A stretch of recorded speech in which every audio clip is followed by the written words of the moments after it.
Benoît Dutrisac. Sacramouille que c'est bon. Dutrisac. L'Autorité des marchés publics s'est penchée sur la façon de faire du ministère des Transports du Québec. On a avec nous René Bouchard, qui est directeur des affaires publiques et des communications à, justement, l'AMP. Monsieur Bouchard, bonjour. Merci d'être avec nous. Bonjour, M. Dutrisac. On parlera pas juste du tunnel Hippolyte-Lafontaine, je vous le promets. Parce que, puis faites-moi penser à la fin de l'entrevue de vous parler de l'échangeur Saint-Pierre, parce que ça serait une occasion ratée là, si je l'oublie.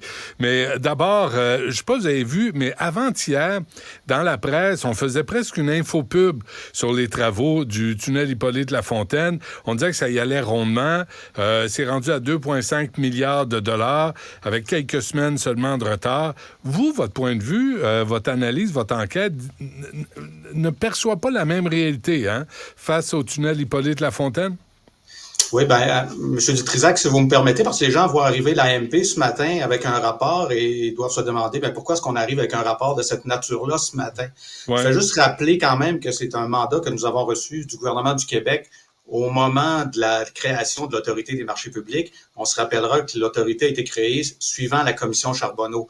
Donc, c'était la première recommandation et le gouvernement, à ce moment-là, avait déterminé qu'il fallait faire un examen de gestion contractuelle et que le premier ministère ou organisme avec lequel il fallait le faire, c'était le ministère des Transports du Québec. Alors, c'est à ce moment-là qu'on est arrivé avec un mandat d'une durée de 3 ans, qu'on a commencé en 2019 et on se retrouve en 2022 avec la fin du mandat et du contrat, en fait, de l'analyse et de la gestion, de l'examen de la gestion contractuelle. Et on arrive aujourd'hui avec le constat final qui traite effectivement là, du tunnel Louis-Hippolyte-Lafontaine et également de plein d'autres infrastructures au Québec. Ouais. Donc, je reviens à votre question initiale, le tunnel Hippolyte-Lafontaine. Dans le fond, ce que nous, on a fait dans le cadre de cette analyse-là, ça a été de vérifier un petit peu dans l'examen de gestion contractuelle plusieurs aspects, beaucoup d'infrastructures, des ponts, des tunnels, également qu'est-ce qui se passait du côté du déneigement et des enrobés bitumineux. Donc, dans les infrastructures, le tunnel Hippolyte-Lafontaine, on s'est attardé à l'évaluation du besoin. Qu'est-ce que ça veut dire pour monsieur, madame, tout le monde? C'est de regarder, avant d'accorder le contrat, est-ce qu'on a tous les paramètres requis pour être en mesure de donner le contrat et d'aller chercher les bons matériaux requis et la bonne solution pour répondre aux besoins de réparation ou de rénovation du tunnel. Donc, c'est ce qui a été réalisé. Nous, ce qu'on a constaté dans le cadre de l'analyse qu'on a fait, ça a été de voir le contrat qui a été accordé. Et c'est là qu'on s'est aperçu qu'il y avait une certaine disparité entre les besoins et la solution qui a été trouvée. Donc, c'est pour ça qu'on s'est retrouvé au moment de la réfection du tunnel avec un contrat. Et c'est à ce moment-là que le consortium s'est rendu compte que les coûts étaient beaucoup plus élevés parce qu'il y avait beaucoup plus de travaux à réaliser à l'intérieur parce qu'on a constaté sur place, au moment d'effectuer les travaux, que la dégradation était plus importante que prévu. Alors, nous, notre position, ça a été de dire, si on avait réalisé un banc d'essai avant la réalisation des travaux, si l'évaluation avait été faite avant, on ne se serait pas retrouvé dans la situation où là, on commence à percer des trous, on commence à regarder l'état du tunnel et on s'aperçoit maintenant que la dégradation est beaucoup plus importante. Donc, on l'a constaté une fois sur place, une fois que les travaux ont débuté.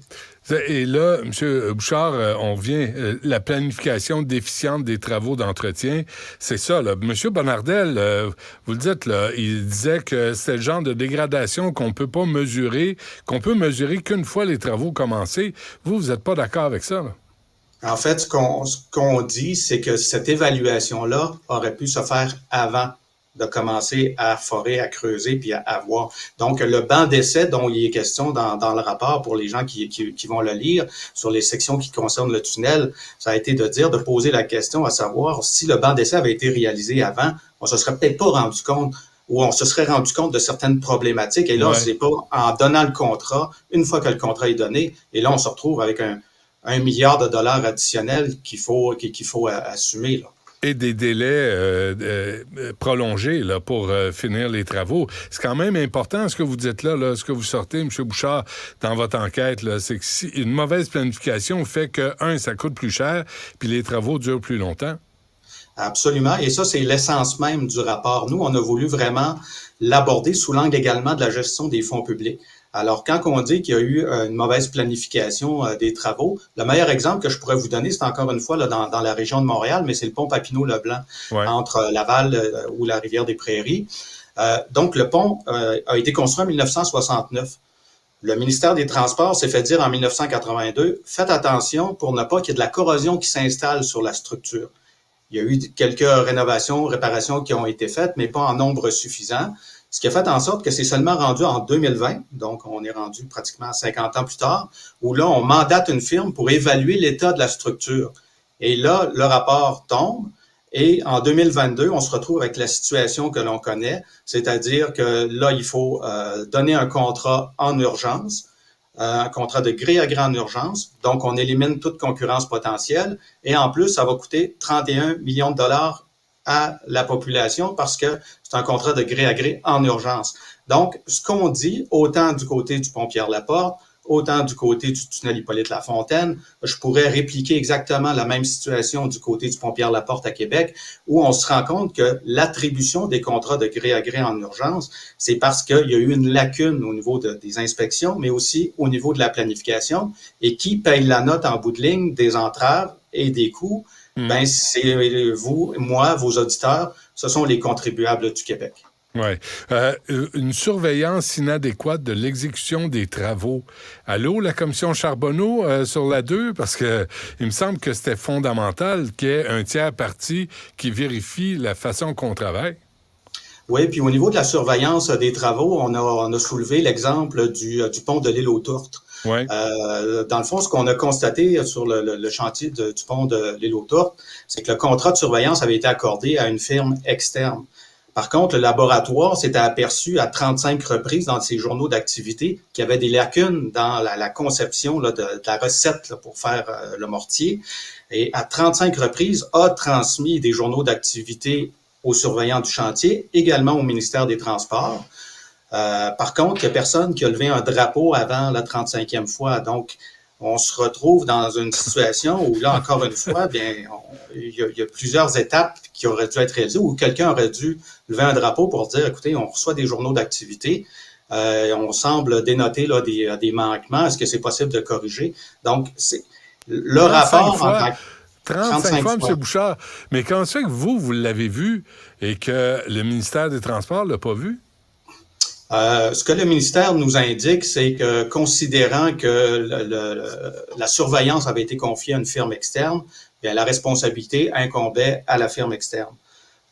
Donc, c'est là qu'on dit, bien, il doit y avoir quand même une certaine imputabilité. Il faut quand même surveiller, même si c'est un surveillant externe.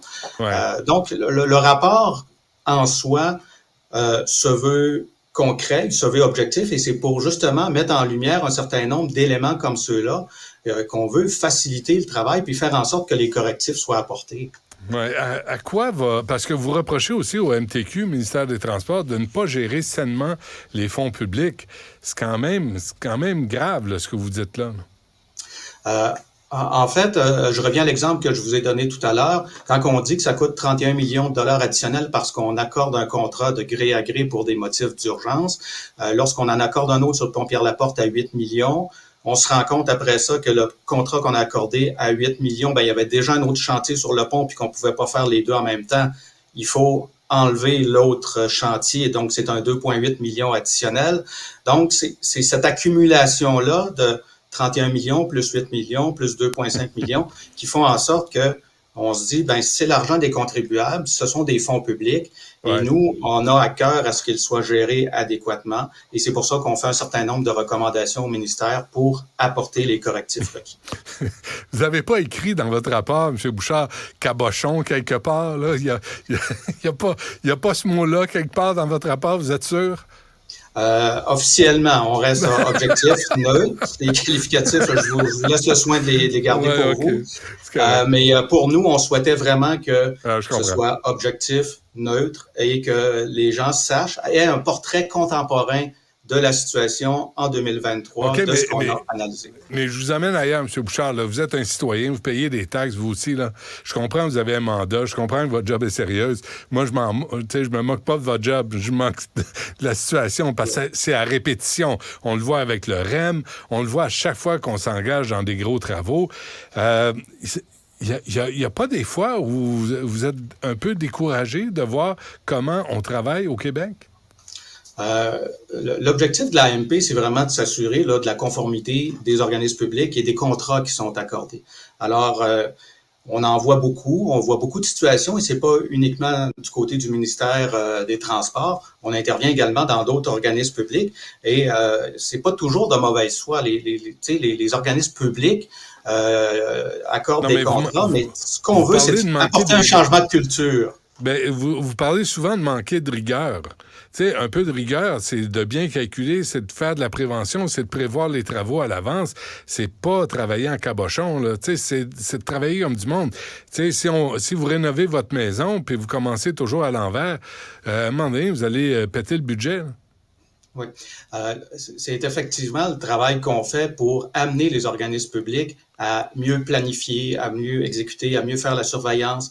Parce que l'évaluation des besoins et là, je parle pas nécessairement juste du ministère des Transports, mais dans plusieurs organismes publics, on se rend compte que c'est négligé. Mais c'est important aujourd'hui de bien évaluer le besoin. Vous avez mentionné l'exemple de votre maison, mais effectivement, avant d'entreprendre des rénovations, il faut savoir un petit peu qu'est-ce que je veux, puis combien j'ai de budget, puis combien ça risque de me coûter, plutôt que de donner les clés à l'entrepreneur et de dire maintenant, ben écoutez, rentre dans ma maison, fais les travaux et tu me donneras la facture à la fin.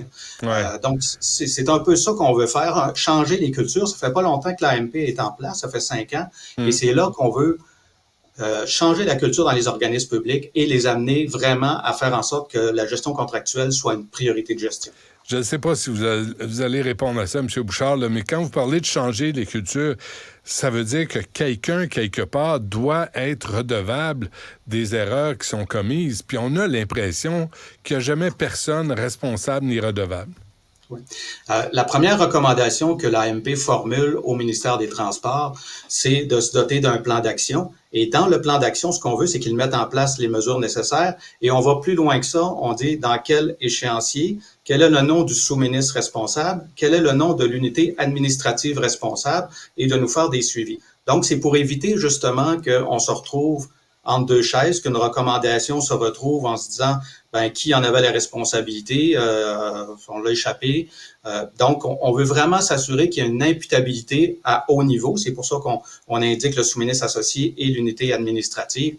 Donc, ça fait partie des recommandations. On veut vraiment s'assurer qu'elles soient mises en œuvre. Et je vous dirais que on a déjà commencé à travailler avec le ministère des Transports dans toute la question du déneigement. Donc, on a déjà rendu des recommandations au ministère des Transports et ils ont commencé à mettre en place leur plan d'action et on a la collaboration du ministère des Transports. Votre mandat n'est pas terminé, là. Vous l'aviez pendant 3 ans, mais c'est renouvelé?